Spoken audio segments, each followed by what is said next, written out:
Okay. According to my computer, it is 7 o'clock. So I'm calling this meeting of the City Abandoned Planning Commission on April 25th to order. I love this hammer. Okay. Roll call, please. Happy to. Commissioner Orsi, Here. Commissioner Scobie, Here. Vice Chair Jerkowski, Here. Chair Slothauer, Here. Commissioner Norman, Here. Commissioner Frey, Here. and it looks like Commissioner Starbuck is not present. Or Is he on that Zoom? him up behind you? No.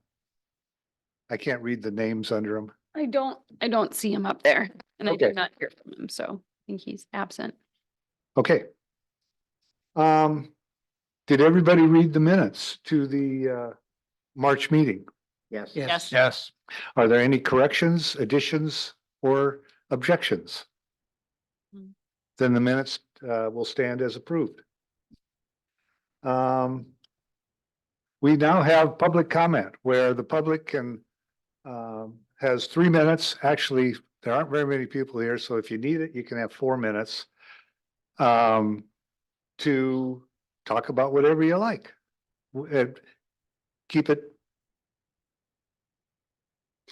nice. Okay, is anybody from the public? If you do come up, please give your name and If they want to sign up, they just have to sign up with June. So they can just state their name for the record, and then when you're done, we have just a little form you'll fill out yeah, so that we can keep track of who talked. okay. Sorry, I should have announced that at the beginning. My bad.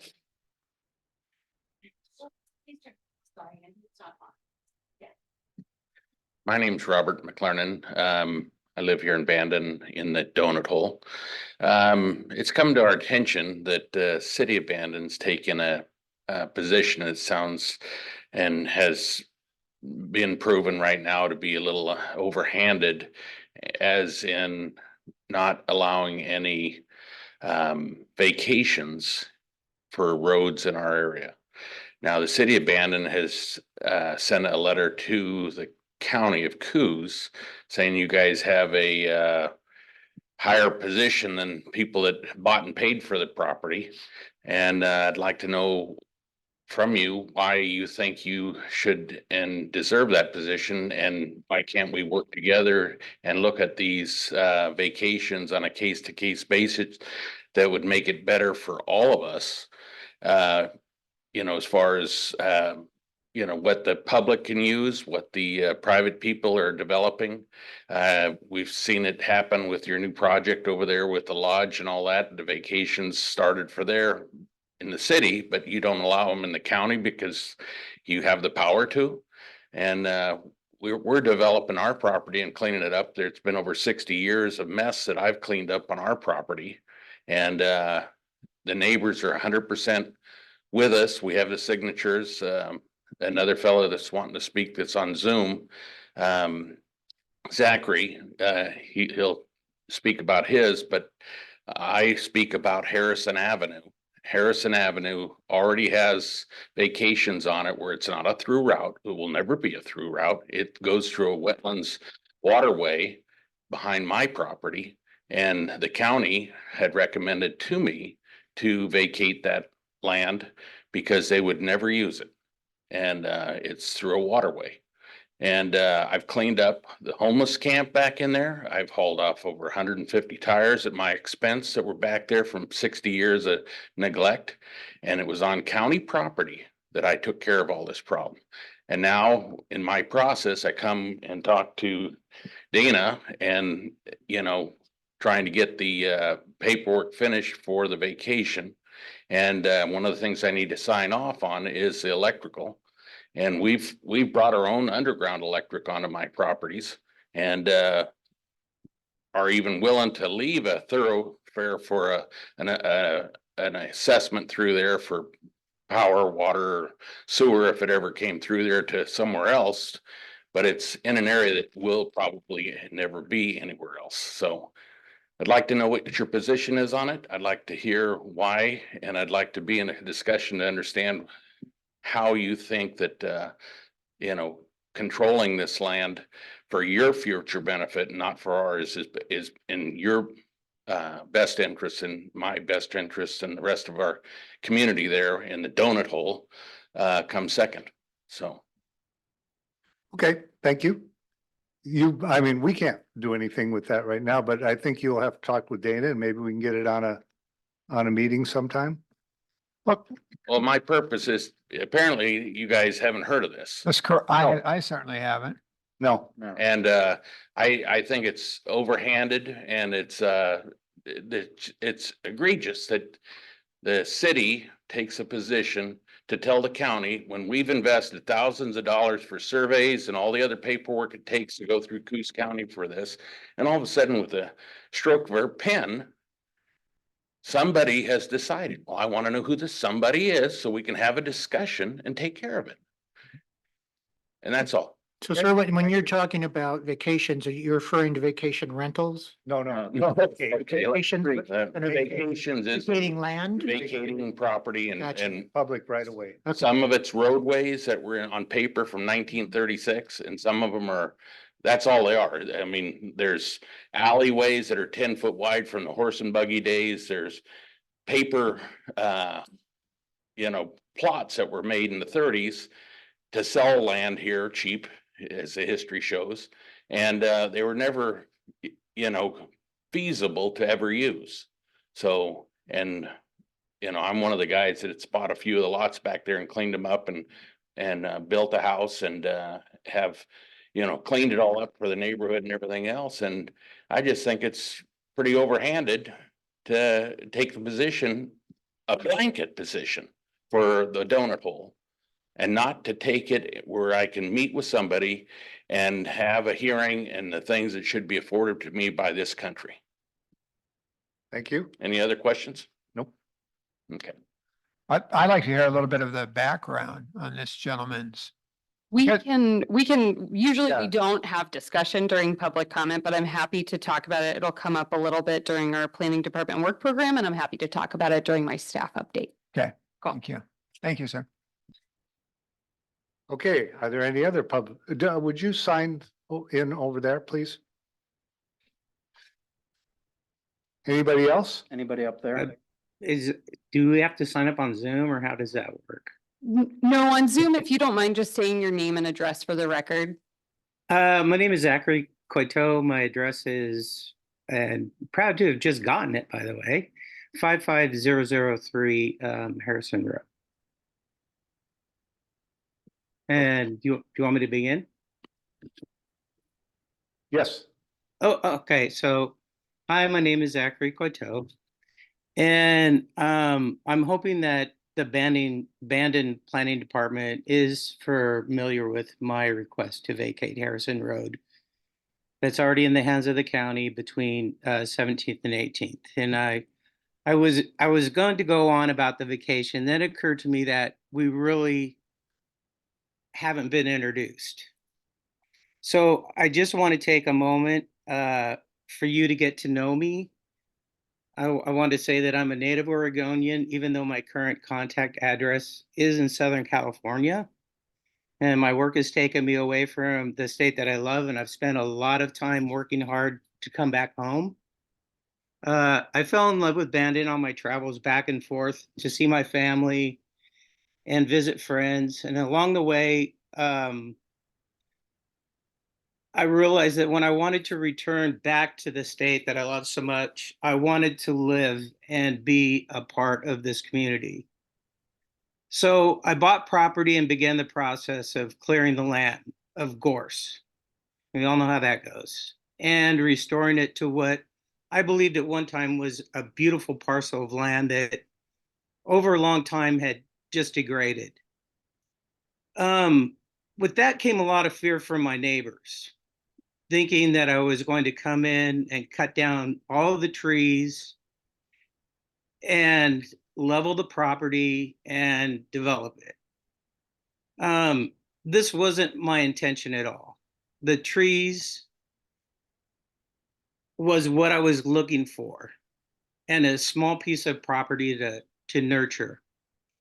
So without knowing my intentions, some became hostile while others felt helpless to stop it. And over time, I've gotten to know my neighbors and they've gotten to know me. And I believe that they get the fact. What's important to me is to be a good steward to this parcel of land and treat it with the respect that it deserves.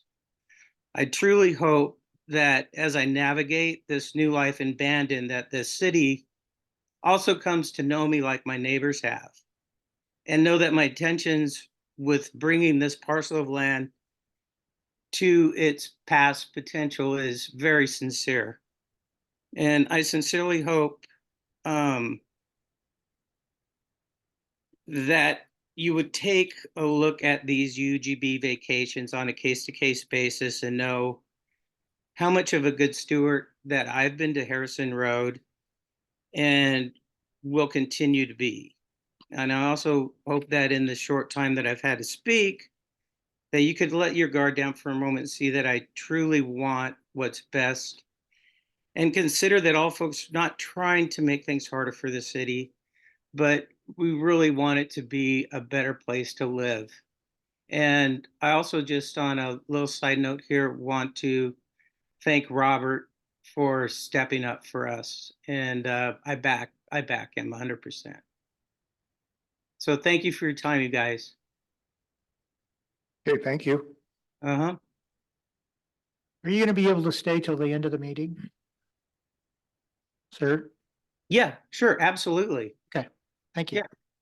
You bet. Are there any other people from the public who wish to speak? Okay.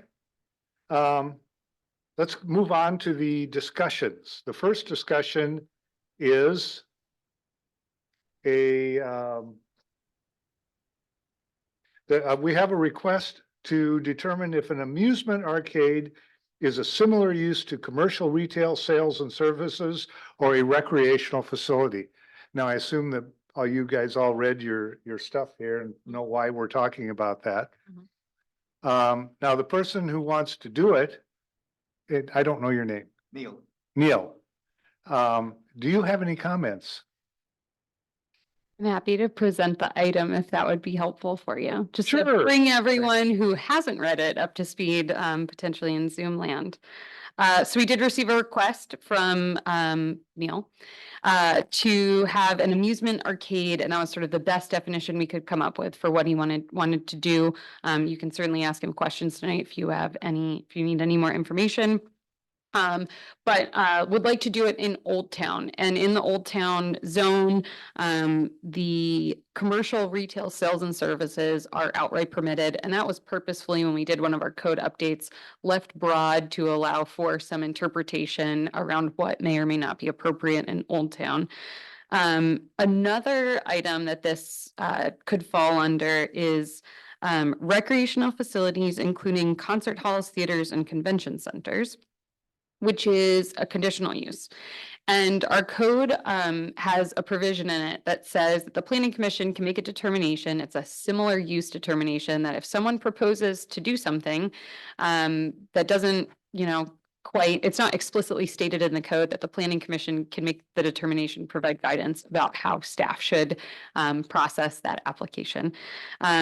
So we are looking for some information from you about how you would like us to interpret or define this use in the code.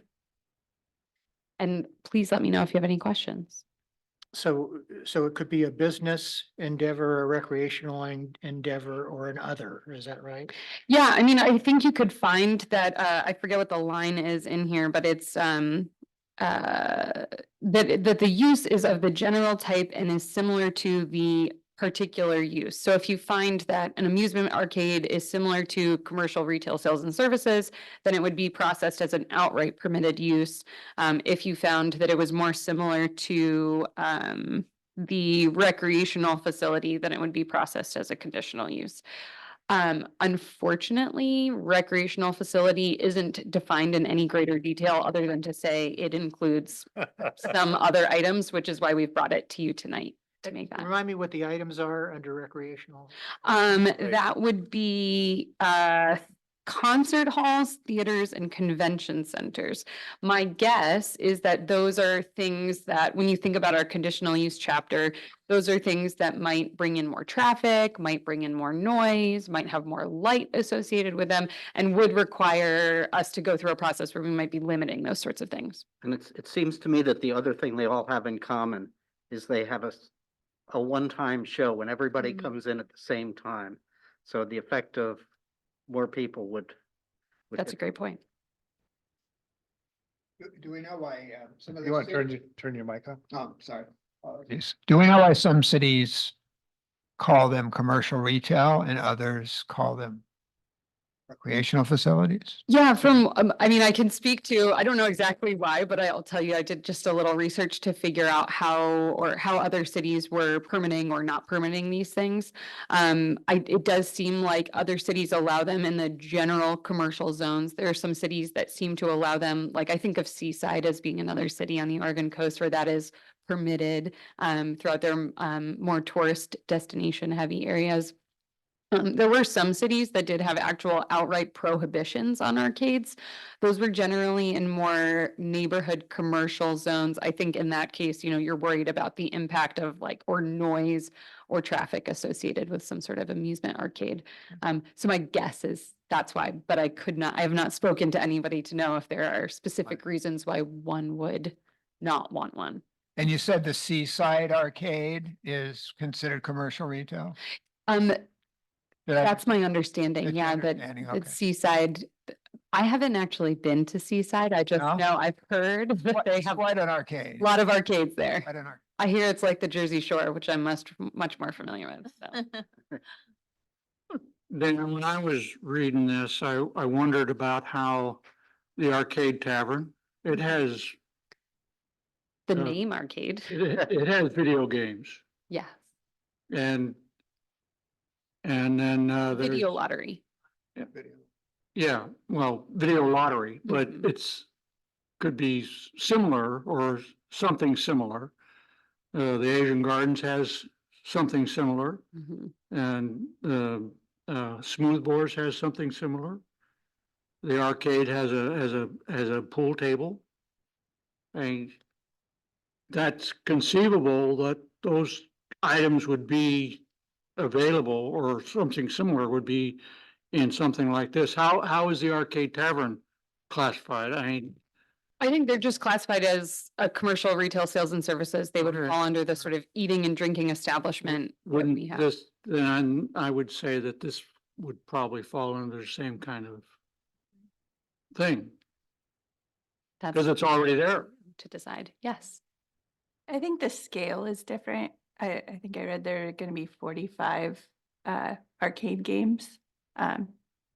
Just there could be like a larger crowd than you would find possibly, or rowdy kids, which are great. Just a minute. Would you like to speak, Neil? I just do that. Yeah, I didn't come to Bandon to open an arcade. But I had my grandchildren visit last summer, and out of self-preservation, I'm looking somewhere to get them out of the house. And I'm just for your, we're talking about the Harbour Town Event Center. Don't you will, that is right next to Broken Anchor. So I have been talking to Kirk, and he seems to be on board with the program. Yes, we're looking at about 45 machines. It is going to be very family friendly. It's going to be all the way from pinball machines to video games. It's going to have the redemption, so and the claw machines and everything like that. So it's going to be a full mix. It's going to be very open and airy. We're going to keep the doors shut, not like Seaside where they keep the doors open and have all the noise going out onto the street. It is not going to be like that. It's going to be very much enclosed in the building. So you're talking about the building that was occupied by Wash Ashore. Yes. Correct. And is it your intent to occupy the entire building? No, it is just the same space that the Worcester Shore we're in, which is about 5,500 square feet. Yeah, no, the tavern's gonna stay there. I think Kirk's gonna do something with where the Century 21 was. I think he's talking about converting those into executive suites, but don't quote me on that. Right. Anybody have any questions for Neil? Is this an appropriate time to ask what your hours of operations? We don't know. Yeah, provisionally, it's gonna be 10 to 8.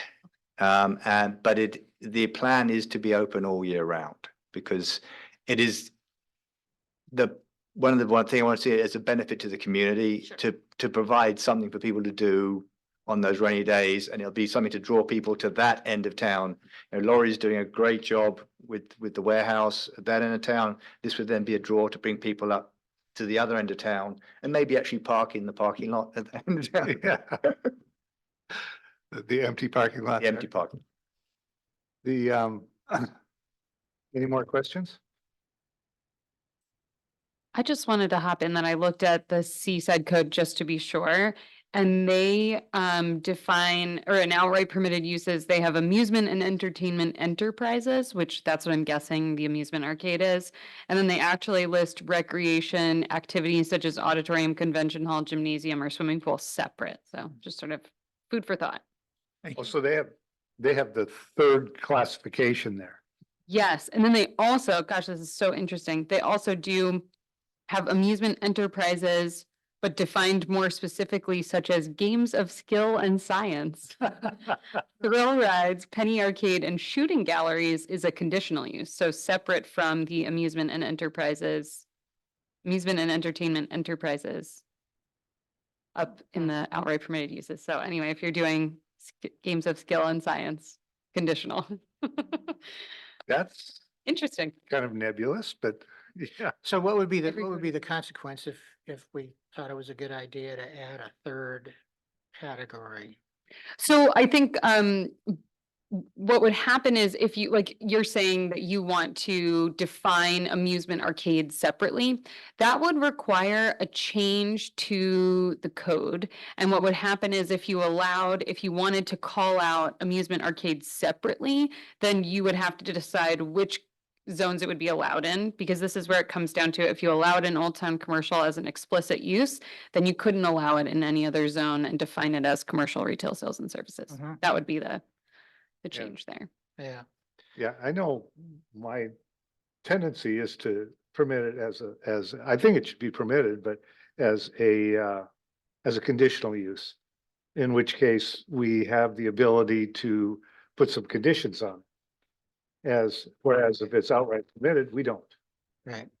So anyway, that's the way I feel. Well, for myself, I mean, as a very, very, very young man, I've spent more hours in an arcade than I care to admit, primarily on Ocean City piers, like Santa Monica Pier and Redondo Beach Pier and stuff like that, which is significant only in the context that a lot of these enterprises are placed on piers because it's away from all the rest of the town, I guess. I mean, it's the pier is attached to the town, obviously, but it's a way to sort of create a little bit of separation. I don't hang out in downtown Bandon very often till, at nighttime, but so my sense is it's fairly quiet most of the time. But I mean, that would be parking and noise would be, concerns, obviously.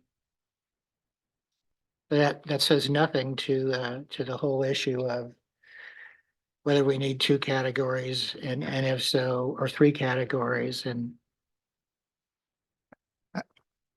Well, I don't think wanna we need to move forward with adding categories. I think we should use the categories that are established. Yeah, doing a and I- code change is I tend to agree with what I understood was Don's position, that it's more of a commercial retail. If you go online and spend any amount of time trying to define recreational activities, you can go all over the board, including a bar. So this is certainly not a bar. I think it's more of a commercial retail establishment. It's relatively small, so I don't think we have the issues that the larger places on the piers that you and I used to hang out in years ago would have as far as noise and population. So that's my take on it after looking online and looking at hearing what other cities have done with similar things. Anything from this end? I agree with this, the same point. I think they're much more like a bar or something like that, and I think it should be permitted outright. Well, do you have anything to say, Dana? No? No. All right, You guys. And like them, I spent a lot of time in my youth. well, Then you put nickels in them. Or yeah, Yes. now you put gold coins in them, but, don't you wish? So actually, rather than, I don't think you need to take a vote personally. I think I can work with consensus. But just if you feel like this is a similar use, then we can just go that way. If there's extreme dissent, then I don't Talk hear, to I think I'm the only one who thought it should be, conditional. Everybody else thinks it should be outright permitted, so. And I don't even get a vote, so. So I'd say that, it's pretty much unanimous that they think it should be a commercial retail sales and services. all right. Thank you. Um, All right, then we'll keep you in the loop on their application. just a minute. When you plan to open. Yeah, are you guys gonna go down there and start dropping your whatevers in, quarters or? Well, as I started saying before the meeting, I was in an arcade in San Francisco 2 weeks ago, and I had a lot of fun. It will be fun. That is right. I could see it being used for birthday parties. Okay. Oh, yes, now we have what's gonna take a little more time. Everybody got these? Dana, do you want to talk about this first, about the Yes, work I- program? I will. And I have a Oh, PowerPoint just to, there was a request to print out just this list for you, and I thought it would be helpful to go through them as well. So I'll start by saying annually, we do a work program. The reason why we put this together is that in years past, before all of you, we did have oftentimes throughout the year requests for new things to add onto our plate. And with limited staff, we just have an inability to sort of keep changing our mind or adding things. So we meet once a year to go through a list of sort of ongoing projects that we'd like to take care of and assign a certain number over the next fiscal year, whatever we think is most reasonable. What we're asking you to do tonight is come up with a prioritized list for a discussion with the city council on May 13th, which is our scheduled twice yearly meeting with the city council. What they'll do is they will, once we come up with an agreed upon list, they will adopt that as a resolution, which means we try to not go outside of that list in terms of coming up with new projects that would take up significant staff time, such as code or map amendments. So I can't see which slide we're on possible up here. work program topics. Perfect. Okay, so I will start here and go through these. Some of these I should mention too, some of them are like ongoing projects that I've had on my list. They would really help staff clarify some of the things that we get questions about frequently, or they might help with a pretty unclear or challenging process. Other things are just identified as long-term goals or from the city council or from members of the public who have made these requests, or other commissioners. So we've got some options here. This is what I put together. I should tell you also that if you have other ideas, we are happy to include them before this gets presented to the city council in that meeting. So you'll hear some of these, you've heard some of these before, but the architectural review overlay zone, housing code update, view line ordinance, donut hole master plan, a vacation rental update, home occupations, and commercial or mixed use. So I'll go through those in just a second. Next slide. I just wanted to remind you too, that we'll be finishing up the master plan developments, which we've had a work session on. We just have to get that scheduled for an ordinance amendment. As well as we'll be doing a code cleanup this summer like we always do. There was a little bit of a holdup on our beaches and dunes overlay update. We did work on a shoreland overlay map, and we were waiting for that beaches and dunes overlay project to happen in order to adopt it. So we'd adopt 2 maps at the same time. There's been a little bit of a holdup with the funding. So that one got pushed from last year to this year. We are also wrapping up the transportation system plan, about 50% through that. But so just keep that in mind as you plan for what we're going to work on over the next year. So the first one, next slide, is the architectural review overlay zone. What we're hoping to do is sort of update the why of Old Town. What does Old Town Bandon want to look like? I think the feedback that we get from a lot of the business owners down there and from the public is that the current architectural review overlay zone just doesn't reflect what people want to see there, or what they want to put on their building. You guys did a great job of updating the color palette recently. That was 2 years ago, which we've gotten great feedback on. So thank you for doing that. But I think in general, there's a desire for some additional work in that zone. In particular, we probably need better sign standards just for Old Town. I'm not sure when the architectural review zone was put in place, but there have been changes to federal law. There have been Supreme Court cases since that time, which makes a lot of our sign code unenforceable. So if we do want to regulate signs in Old Town, we'll have to modify that a little bit. The other thing is we're working on that downtown streetscape plan, which is updating sort of look of Old Town from the street, the sidewalk, the benches, street treatment. So I think it would be great to just relate those 2 projects to each other. That's one option. The next one, next slide, is the housing code update. Well, I left that one in there because we had talked about this previously. These are all things that we want to do, but we were waiting on DLCD for funding. We were waitlisted for that funding. However, the other day they did ask me to select my preferred consultant, which makes me cross my fingers and hope that that funding is coming our way.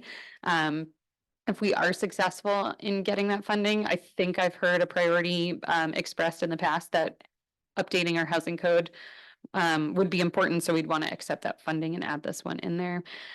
In general, what we had initially hoped to do was update our housing code to allow for the missing middle housing. If you've heard that term before, it's the sort of the options in the middle between single family detached dwelling and giant apartment building. There are many things that we can do. Our code is just a little bit basic in the way that we allow those sorts of things. The next one, I'm looking to see if there's any questions. Feel free to stop me if you have any.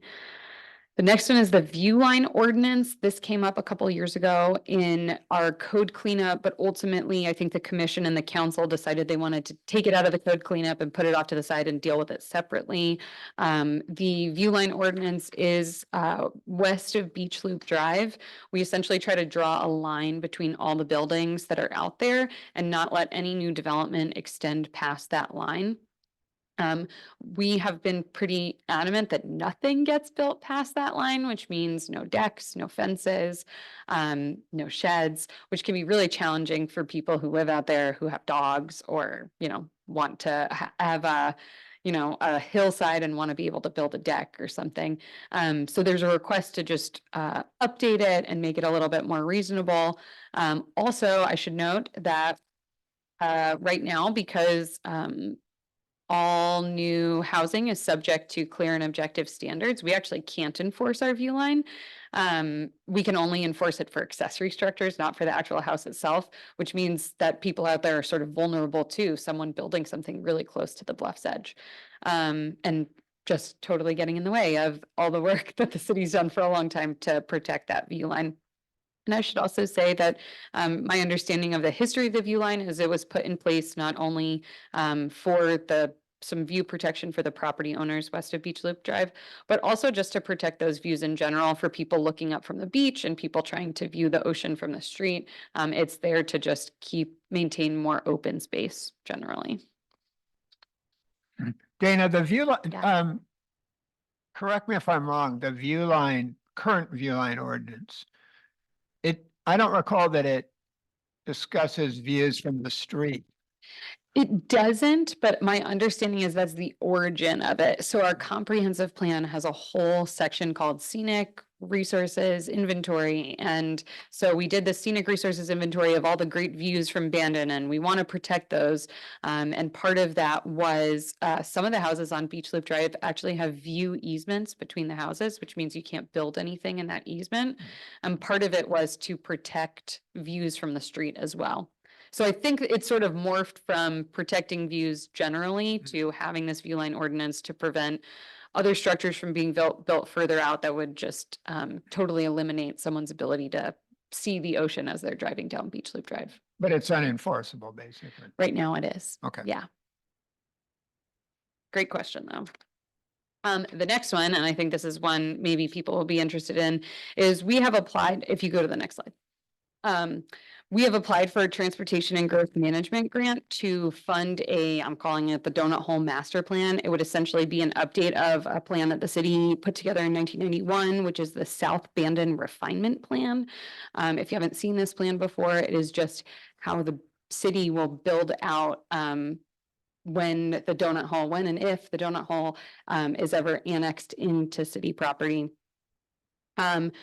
We have been interested in the north-south and east-west connection. This came up during the Gravel Point hearings, but there are wetlands throughout the Donut Hole, which make it difficult to build out our transportation system plan that does identify those like very rigid north-south connectors. So in our updated transportation system plan, we've sort of left that open to further study. We know that we're going to need to do some work in there to figure out what future street connections look like and what's possible. So we have requested that Coos County not vacate any rights of way in any of our urban growth boundary until such a time that we have a plan for it. Some of the property owners that I've talked to, what I've explained is that the Donut Hole and all the areas inside of our urban growth boundary are intended to be urbanized. That is the whole purpose of having them in our urban growth boundary, is that in the future, they will be annexed into city limits. And the zoning enforced there will require much more density and will require streets to be able to get to those lots. The other thing is they will require utilities, and utilities only go in the city, at least. For the most part, we try to put them in all the public streets, not going through private property. So until we have a plan for what that's going to look like, we have requested that the county not vacate any streets in there. We also know that we have to deal with the wetlands issue. There are a number of wetlands out there, and our existing local wetlands inventory was mostly done based on offsite determination. So someone looking at soil types and pictures of what it looks like out there and making a determination about the boundaries of the wetlands. We will need to perform wetlands delineations to get the more concrete information. There's also a lot of gorse in the Donut Hole, which I know that the county has been a great partner in allowing us to enforce our ordinance inside of the urban growth boundary to just help with the mitigation and removal of gorse. And then in general, there's been plans previously to look at the Donut Hole for wildfire mitigation too, because it's just such large swaths of land. And finally, I think I mentioned this briefly, but just zoning in general. Right now, the whole Donut Hole is planned with county zoning. We don't have any sort of future urbanizable zone prepared for the Donut Hole. The reason why this has come up too is because we've just seen a lot more interest in developing in the Donut Hole. And I think without a plan, it would probably be unwise for the city to annex or allow any sort of development, urbanized development to happen out there.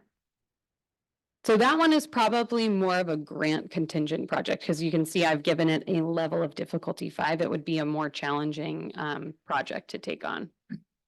So So this looks like it ties directly into Mr. McClernand's comments and the other gentleman's. So whereas, so this is county land, but it's part of the urban growth boundary. That's correct.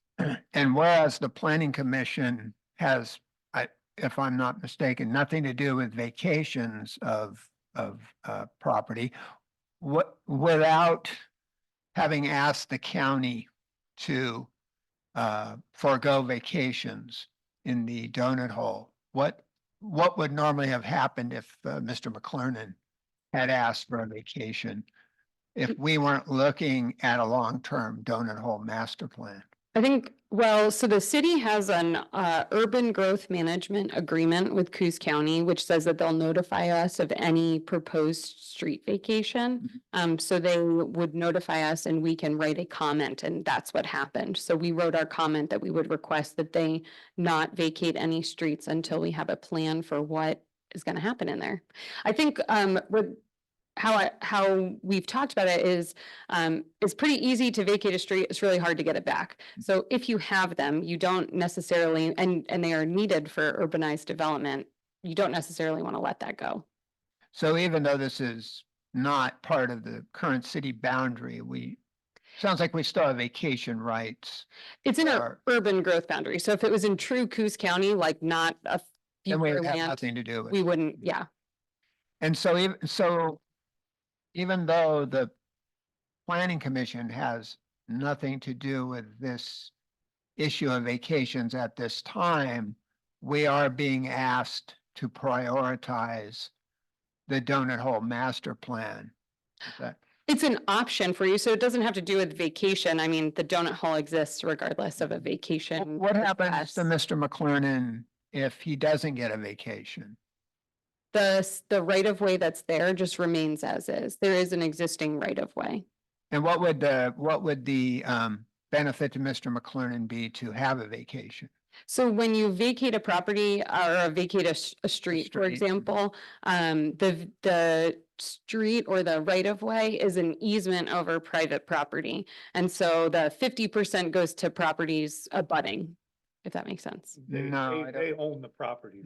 So Yeah. basically, where the land reverts to the owner or to That's the correct. requester. Okay, Mhm. which would then possibly conflict with a expansion of the city limits into a urban growth boundary area such as the donut. It would be challenging in the future to bring necessary utilities for urbanized development. So Because water, the land sewer, wouldn't be ours, basically. there wouldn't be a right of way there. Yeah, but it wouldn't prevent us from annexing land in the future. I mean, it still is the donut hole. It's still in the urban growth boundary. It's just the right of way is gone. And I'll say that there is an example in the donut hole right now of an area that was vacated. I'm not sure when it was. But it's not something that is really helpful to us when we're looking at future street connections. We want to have as many options as possible, knowing that we may be challenged by the location of wetlands as well. So, or may have to do like for the an example of this going to come up of a PUD where you sort of put all the wetlands in one spot and then build streets elsewhere, that sort of thing, where you come up with a creative design to accommodate something like a wetland. So what would happen if private parties residing in the donut hole made a request to be annexed into the city? So right now, they would submit a request to the planning department. It would go to the planning commission first, and then it would go to the city council. So I think you guys have already heard 2 annexations, which would be the 20th Street Opportunity Site. That one was a couple years ago. And then a few years before that, there was an annexation of a property just north of Carter. Yeah, And so what would be the benefit of doing that? of annexing. Yeah. They have access to city utilities, essentially. That's usually the helpful thing. And they also, at that point, usually get assigned a city zoning, which allows for greater density. So depending on what people are trying to do with their land, it's usually, I mean, the very basic rule is cities say yes and counties say no. Like cities are supposed to urbanized. They're supposed to say yes to development. Counties and the way that the Oregon Land Use Program is set up, and that's a very big generalization. Counties still say yes to lots of things. It's true. But yeah, I mean, the urban growth boundaries are meant to protect farm and forest land, so. Okay. Yeah, again, I don't want to put the county on the spot. That's a very broad generalization. and Right, right. they do- I know it's not normal in a discussion like this to invite public opinion since it's on the agenda, but I'd like to request from the chair that we allow Mr. McClernand a few more moments to speak on the issue. That's up to you. I give you 2 minutes. Thank you, Mayor.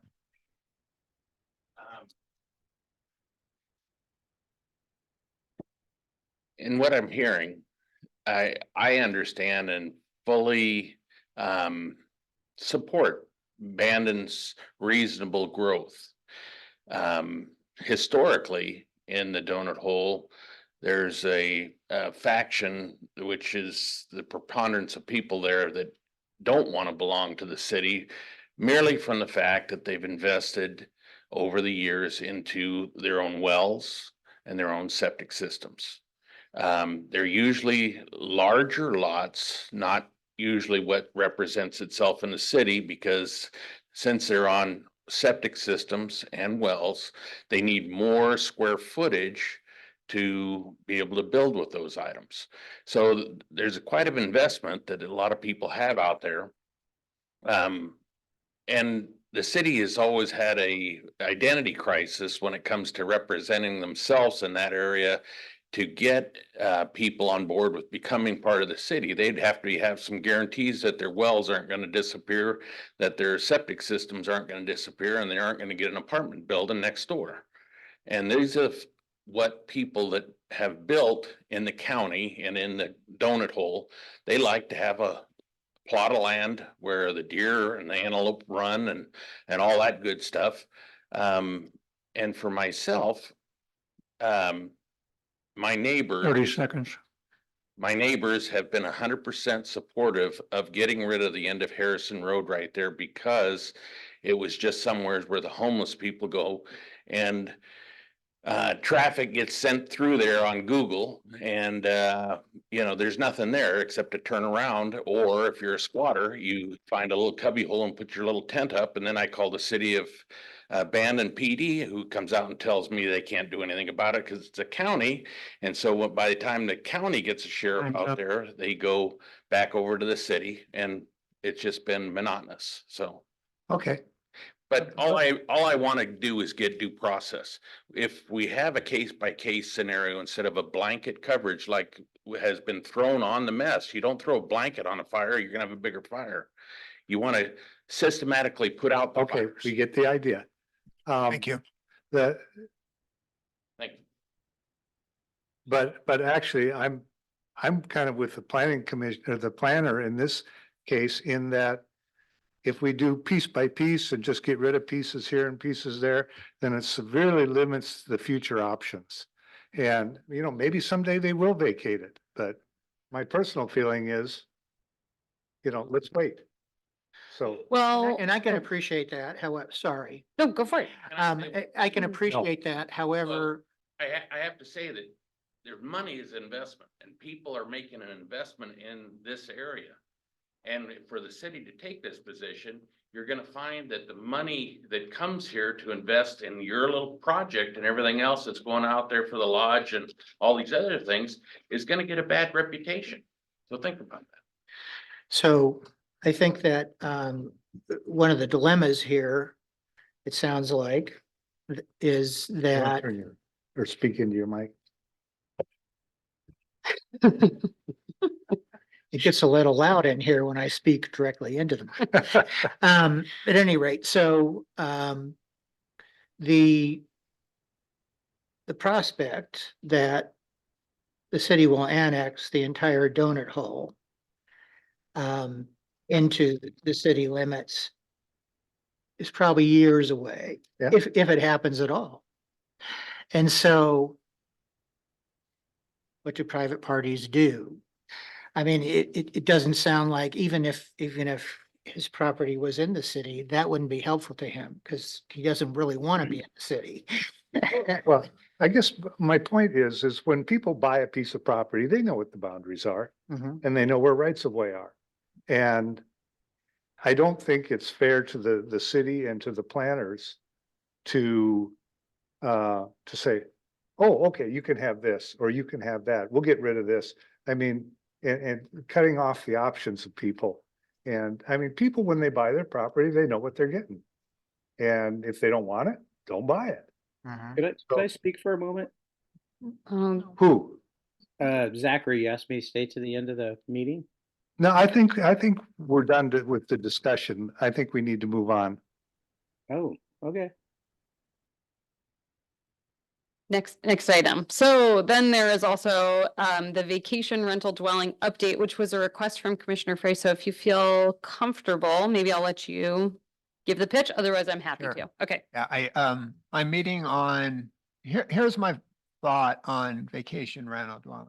Every VRD takes away potentially a house that someone can buy or rent that wants to live full-time in the city.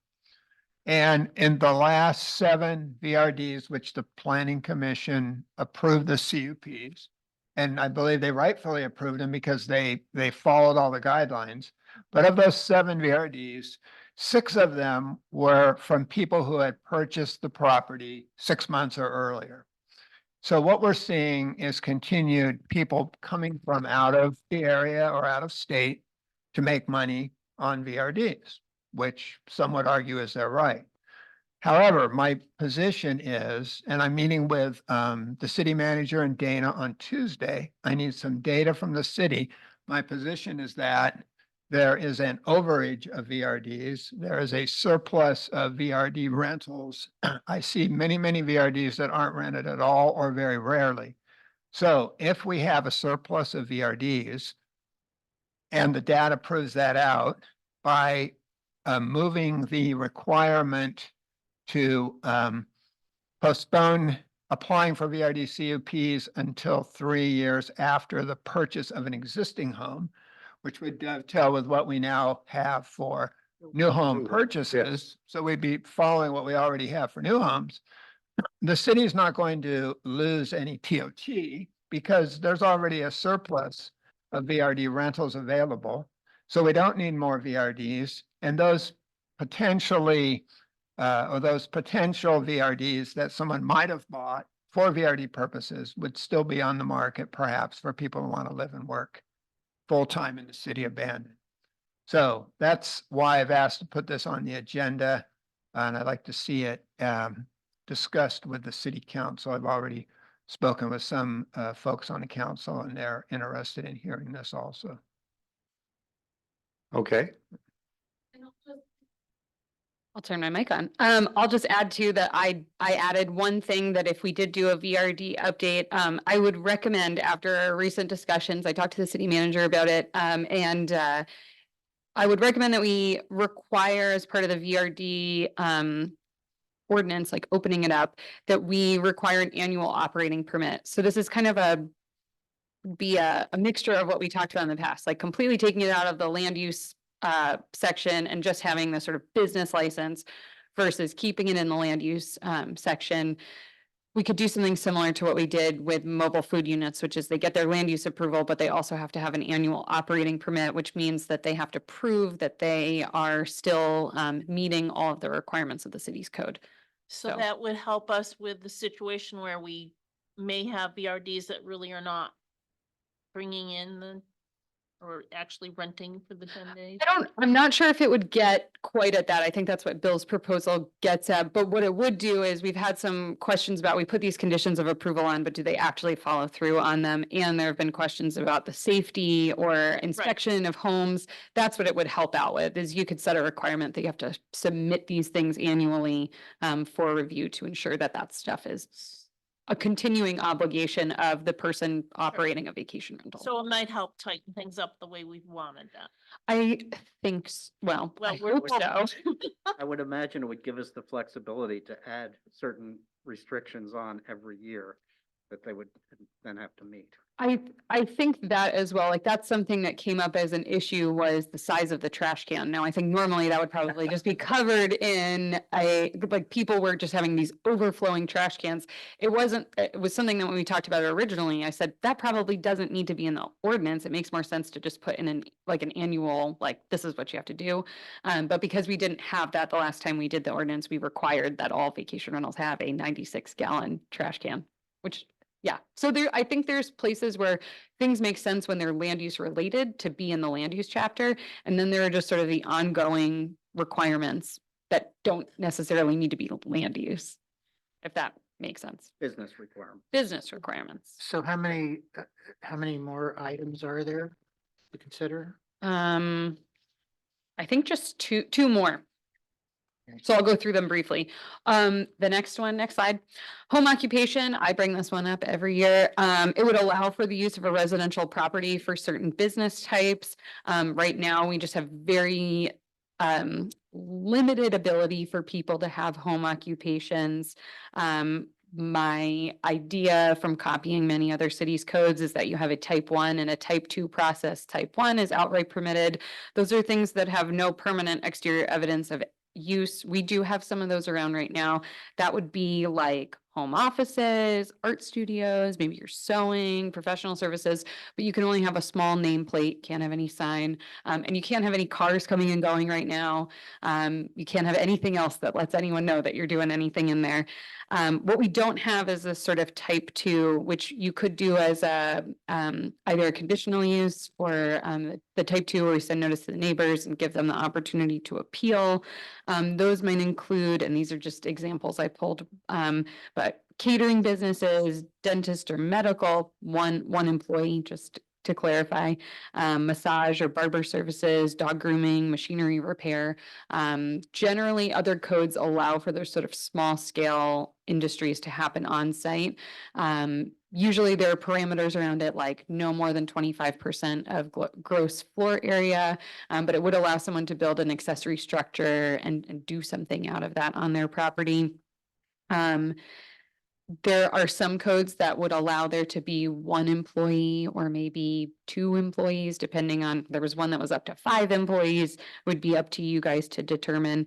And then also limiting the number of car trips daily and the size of vehicles so that you're not having like giant trucks delivering stuff, but just regular things.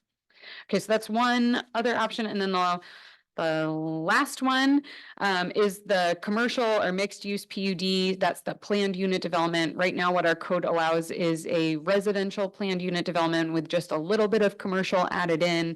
What we're looking for is some sort of process where you could have a maybe a primarily commercial PUD with maybe some residential or maybe some industrial. I think some like a good example would be like a medical park. Like if you had a hospital and you had the little clinics around it and maybe residential space for people to stay at the hospital. That's a good example of something that might come up. The other thing is the city owns that Woolen Mill area. That's a great spot to do something like a PUD, but it is near a commercial zone, so it probably doesn't make sense to do it all residential, just a little commercial. So just a way to give some more flexibility. And again, as a reminder, a planned unit development is one where it almost goes through the land division code where it has a preliminary and then a final. So the preliminary, they propose something to the planning commission. The final is when they've actually built it out. Generally, it allows for more functionality and flexibility when you have any sort of like a wetland or a stream or an existing land use pattern that you're trying to meet. So those are some ideas. And then the last slide is just, did we miss anything? Well, Yes? in asking the question. Yeah. What strikes me, a couple of things strike me. Number one, you have basically put a numerical value on a task, depending on how difficult or how long it's going to be. There is no numerical assignment for each item when it comes to priority. So for me, my priority would be continuing to vote yes, improving VRDs has gotten so painful that I would certainly like to address that somehow. And the other thing that I don't think that I appreciated until you said it tonight was, and you were describing the sightline issue. I don't particularly care for the city being that vulnerable. I mean, I understand that court decisions are getting made left and right, you know. Hopefully they'll slow down a little bit. But because it's sort of like chasing your tail, you know, if the municipal code changes, and we think we've got things covered in terms of being able to have some level of control over what gets built where, until the next court case. But I guess that's sort of like how things go, right? So those would be my two priorities. I don't know how long or how labor intensive those two items would be. But we've also got a bunch of items that are just sort of like hanging there. It's sort of like, how good are you at juggling? And because even though they're from last year, well, from the 23-24 work plan, they're not anywhere close to being finished. And it seems to me that we can dramatically increase our ineffectiveness by not having a realistic focus on a few items that we can actually do something about. Does that make sense? It does, and I appreciate that. I think last year we had some lofty goals about what we were going to be able to accomplish. So I would say when I looked back at last year's, we picked a lot of 4s and 5s. And not a lot of 1s and 2s, which definitely, it just makes it a little bit more challenging to get it all done. But I also, you've made me think of just another point I wanted to make is that I think what we could also do is set the work program on a 2-year cycle instead of a 1-year cycle. So if you have a list of things that you want to accomplish, and sometimes it can just be really hard with all the noticing requirements and everything else in public hearings. And you never know what kind of conditional use permits you're going to get. That's going to take up time. We could stretch it out over a 2-year time frame and set more, maybe one extra priority or something like that. So we're not doing this every year, sort of spinning our wheels saying, well, let's do the same stuff we already started doing. Right. On the other hand, if it gets extended, so it becomes a 2-year work plan, then we've got a heck of a lot more time to mess around, right? That's true. Yeah, do you And so just things operate could in take a whatever? lot longer than they would otherwise. That's true. Actually. That's true. I mean, the good thing is this is just a guiding document. I mean, it's not set in stone that we have to do all of this stuff in a year or not. Everything can just continue into the next year. But I appreciate you giving me priorities because I purposefully did not prioritize this list. This is my just ongoing running list, but you as appointed officials are here to help make that prioritization and present it to the city council. So thank you. I'd like to get an opinion from each of you on what are your priorities? Start down there with Tom. Gee, now I gotta go back and read through all of them. No. Well, can we move Oh, on to Catherine? Nikki, then? can you go back to the first page that had the list? Maybe that would be helpful. So you can, that one. If you can see that way, then you've got the list in front of you without anything else. So I would say the housing code update. I think that's one that we should be able to complete within a year. I know we've been talking about it for several years. The VRD one, I feel like we spent a lot of time and energy on. And that one, I think it would be hard to revisit. Although I totally understand the rationale behind it. I also wonder if now is the right time to revisit it with what's going on in the market and the current inventory of homes for sale that are sitting. So on what's your each of- second priority? My second priority, I think that the donut hole master plan would be wonderful to complete, especially with the Gravel Point project. It would be nice to know, what the full build out development could look like. But I also realize that would be a huge endeavor. So That would require a 2-year period. Yeah, At the that's not very gonna happen in 1 year. And maybe that's a way to look at it, is to do it a 2-year period, and which ones you expect to get done in Mhm. the first year, but you're still gonna need the longer time to talk about that, to deal with that. So I'm interested in the planned unit development. And I know that takes a while, but I think that takes care of might address some of our housing inventory problems. Mhm. Yeah. Okay, Do you have more than one? Everyone else listed two so far. Probably, probably the code The improvements. the housing code? Yeah. Okay, thanks. Housing is definitely a big priority.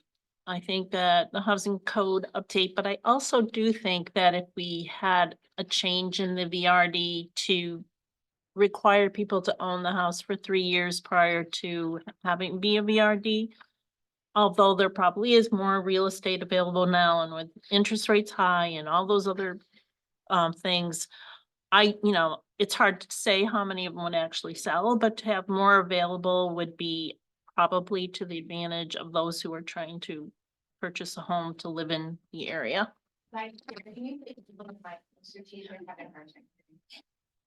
Sorry, Oh, there you go. I They're not. probably wasn't sitting up far enough. The housing is definitely a big deal. And then I know it's not on the list, but the transportation, Yeah, transportation system plan's still happening regardless, so. That's a grant Good. funded project and beach access connector is also part of that, so. Okay. Those are funded and moving smoothly. perfect.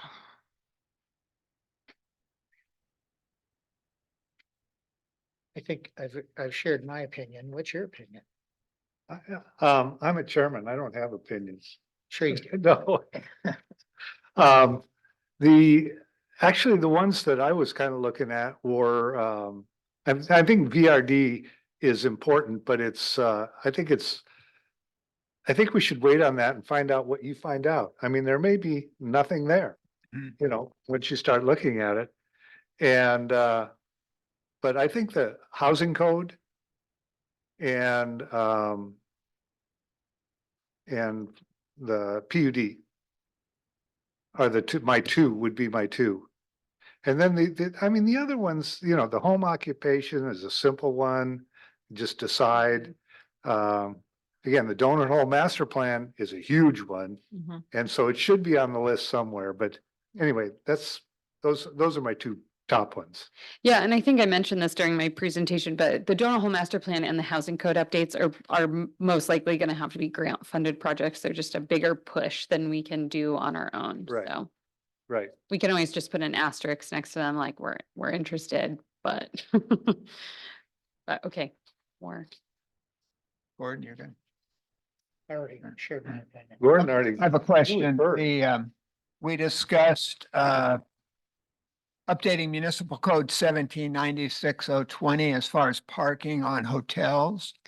Does that fall under continuing code cleanup and audit? Yes, that's on my list of things for this summer. That should be a priority. I don't think we want to go very much longer with the prospect of another Marriott type incident where we allow someone to build a structure and only allow one parking space for 2 lodging rooms. I think that's, haven't heard anyone disagree with that No, on the commission or anyone I've talked to. In fact, everyone is usually aghast that it's still part of our code. So the continuing code cleanup, VRDs and Bears Right, I will need some data to substantiate because the city council is very sensitive to TOT income. So if we can't show that putting a moratorium, well, I'll use the word moratorium, people don't like it. for 3 years on purchase of existing homes. We can't show that that won't impact KOT significantly. It probably won't fly, but I would like to see it on the agenda with the city council. And I agree, the home occupations and the gorilla in the room is the donut hole. But yeah, it sounds like we need to move forward on that. Thank you. It's a long-term process. Thank you. Thanks. And I think the housing is probably at the top of the list. It's pressing. I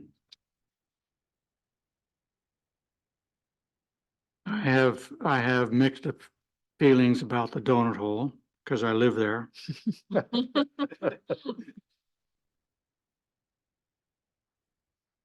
I want to clarify on the donut hole. This is not a plan to annex.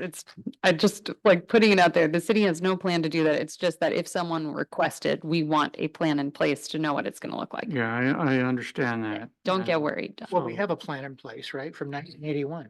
yeah, I don't, it was never adopted into any sort of zoning code though. So it's just a fancy, nice looking plan on the shelf. Got it. plus it's already been kind of tossed out the window. I mean, a lot of stuff has changed that, Yeah, it also incorporated like the Seabird Drive area. It's Yeah. that old, so. yeah. I think the architectural review probably Yeah, needs that's- to be that's fine. addressed. Cause it brought to mind the problem that had Beach Loop Realty Mm-hmm, and their signage. mm-hmm. And that we need to be a little bit clearer on that. Yes, I agree. Thank you. So those are the two that I would push to the top. Great. So I think my list, I mean, just looking at the sort of overview, it does look like VRDs and the housing are sort of in general, two priorities here. But I will draft up something for our city council meeting that incorporates everyone's comments. And again, ultimately it's up to them to set the work program, but I think they're going to take your feedback very seriously. So thank you for doing that. And I should say too, if you think of anything else, because I know I'm sort of putting you on the spot here, but if you think of anything else after today's meeting that you think should go in here or in a continuing code cleanup, please feel free to contact me and we will get that in there.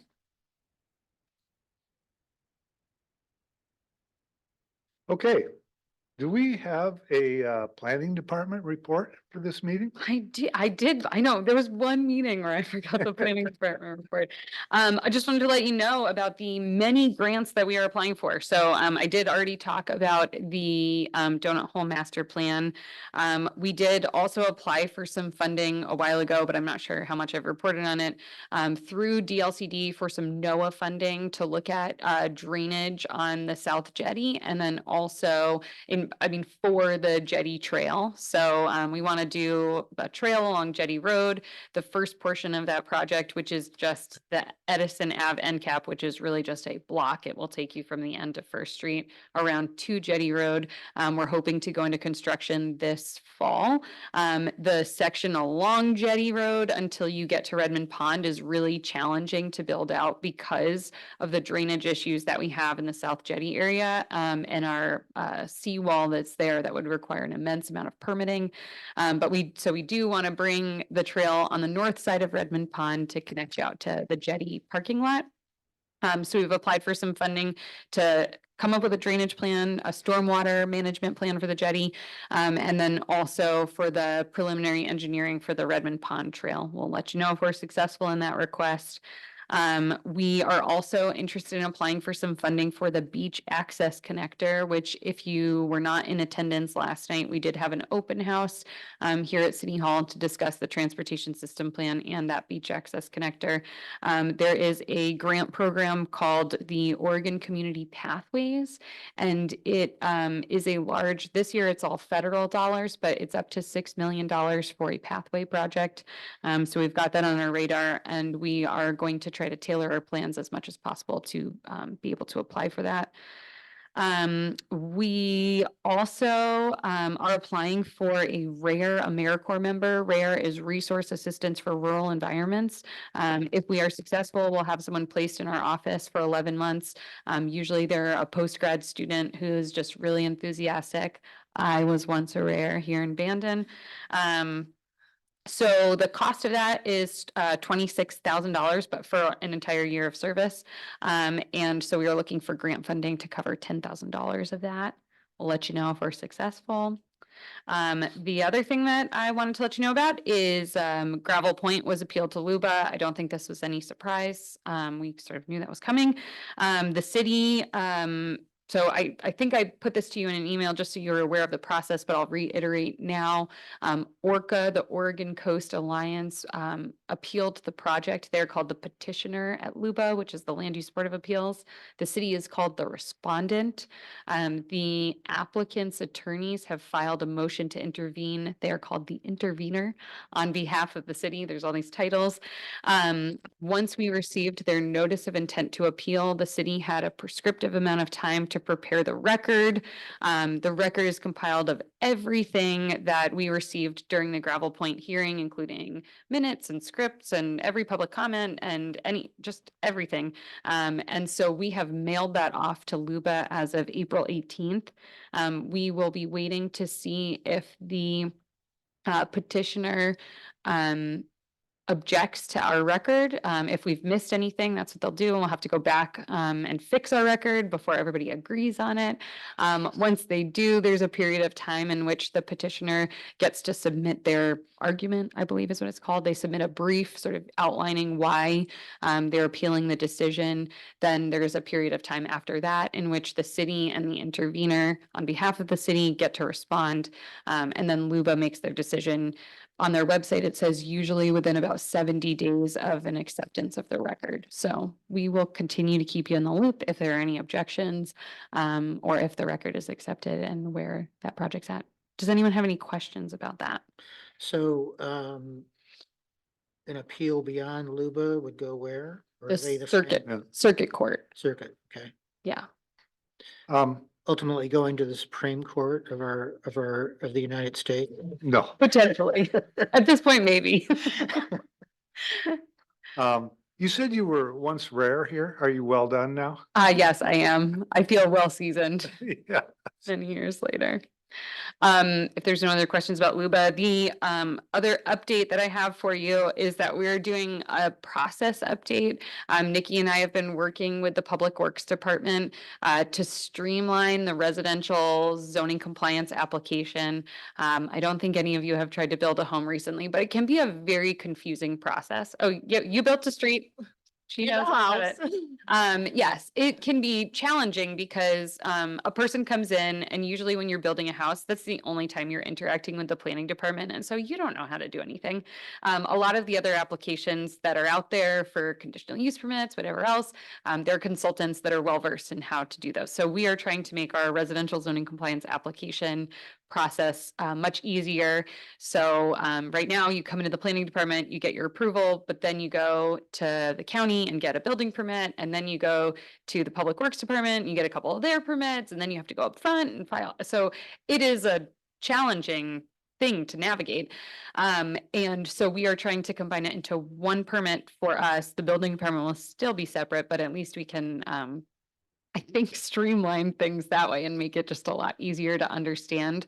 We'll also be incorporating an engineering review process as part of the residential development.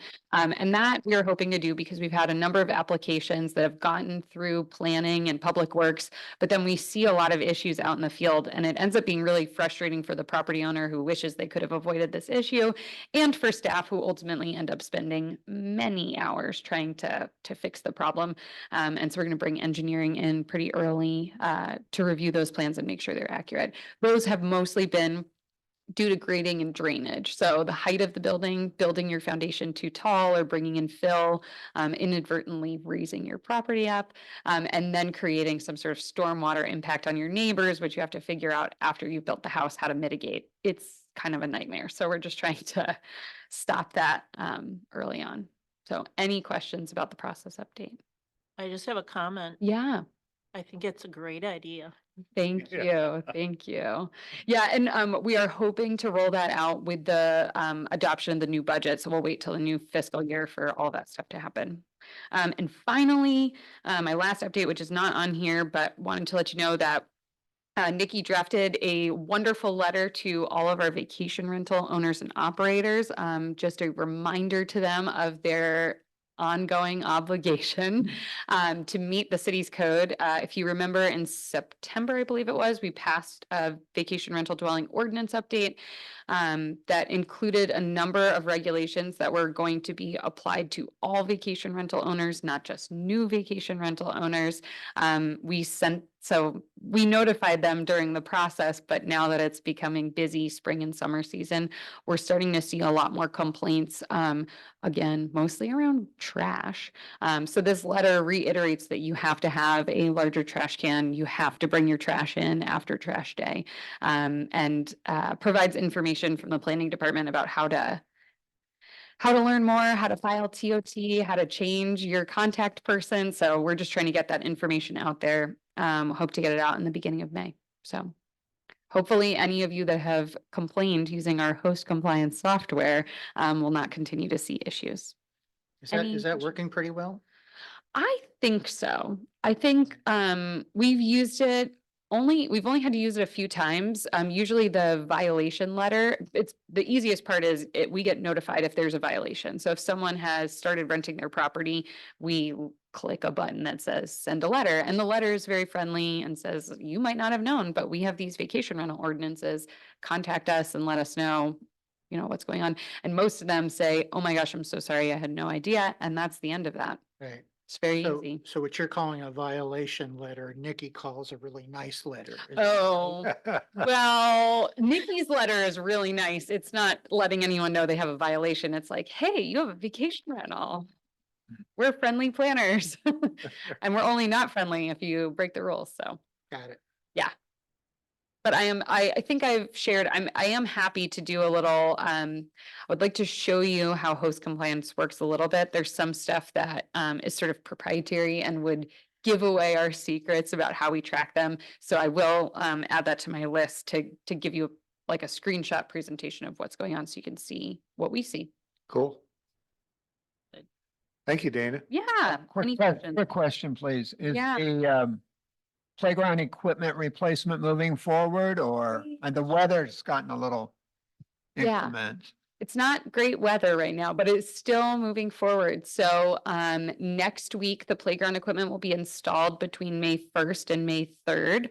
The Public Works Department, I believe we noticed everyone letting them know that the playground equipment or playground was going to be closed as of yesterday, but I think it's still open actually until Monday. Our date for removal of the existing tire chips for installation got moved mostly because of weather.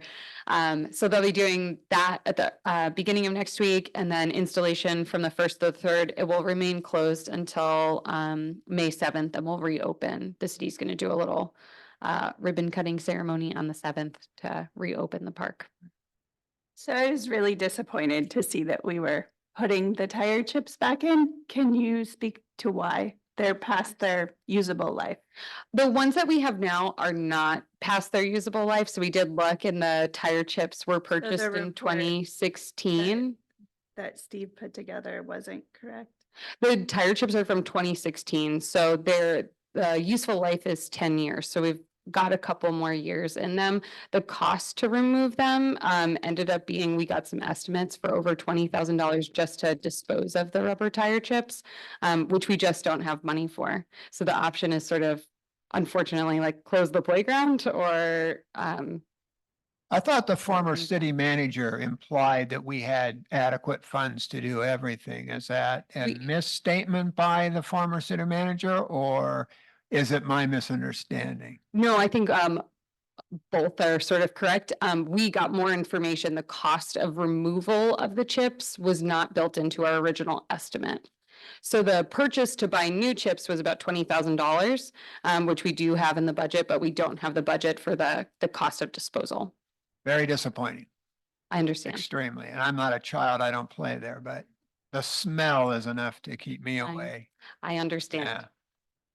I don't remember anything in the budget either. The For- current, the 24-25 budget, did we, I don't think anything was put in that. Were we aware of this issue? Do you know when the budget was drawn up? Yes, We were. yeah, there was not, there's not money available to do everything, so there just wasn't money for that. Okay, let's start at this end. Don? We'll have comments, Don? Yeah, the port is, looking at, if you've looked at the port, they're looking at opening on May 1st. They're gonna have a ribbon cutting at, the boat ramp at 3 o'clock and the marina at 5 o'clock. Halibut season is also opening on May 1st, so there's gonna be a lot of activity. There won't be, they won't have all the electrical done. They will not have the water done, but, they're getting close on it. The ramp is just about ready to go. Really? Cool. May 6th, there's gonna be the jet boats. They're gonna be running the river from here to further east and then back again. Oh, really? So that's a couple things that are going on. Cool. Bill? Just as always, thank you, city staff, for all your time and efforts. And thank you for everyone that showed up on Zoom and in person and spoke tonight or participated. Appreciate the participation. Thank you. Go ahead. Sorry we weren't able to help you. But nonetheless, I feel kind of bad about that, but our apologies for not being able to solve your problem. Sally? Nothing? Catherine? I'd like to request the city council, put a higher priority on, investing in City Park over additional parking in Old Town.